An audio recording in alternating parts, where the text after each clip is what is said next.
జగన్మోహన్ రెడ్డి, కౌలు రైతులు దోచుకుంటున్నటువంటి జగన్మోహన్ రెడ్డి, వ్యవసాయ యాంత్రీకరణ ఎక్కడ?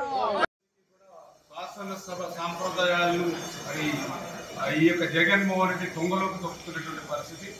నిన్న చూసాం మన గవర్నర్ గారి ప్రసంగం 10 గంటల కంటే 10-20 నిమిషాలకు మాట్లాడినటువంటి పరిస్థితి. అదేవిధంగా గత సంవత్సరం కూడా అట్లానే 15 నిమిషాలు ఆలస్యంగా గవర్నర్ గారి ప్రసంగం స్టార్ట్ చేసినటువంటి పరిస్థితి. ఈ రోజు కూడా చూస్తే మరి అసెంబ్లీ 9 గంటలకి స్టార్ట్ అవుతుందని చెప్తే మేము 9 గంటలకి అసెంబ్లీలో చూస్తే 12 మంది మాత్రమే శాసనసభ్యులు, అంటే కనీసం ఫారం 18 మంది ఉండవలసిగా మరి 12 మంది మాత్రమే శాసనసభ్యులు 9 గంటలకి అసెంబ్లీలో ఉన్నారంటే ఇప్పుడు ఫారం లేక 9-4 నిమిషాలకి ఇప్పుడు బెల్ కొడుతూ ఉన్నారు.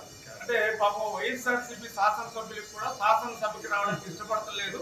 జగన్మోహన్ రెడ్డి గారు ముఖం చూడడానికి వాళ్ళ శాసనసభ్యులకి ఇష్టం లేదంటే ఇక ఆంధ్రప్రదేశ్ రాష్ట్ర ప్రజలు ఏ రకంగా ఉన్నారనేది అర్థమవుతుందని చెప్పి తెలియజేస్తాం.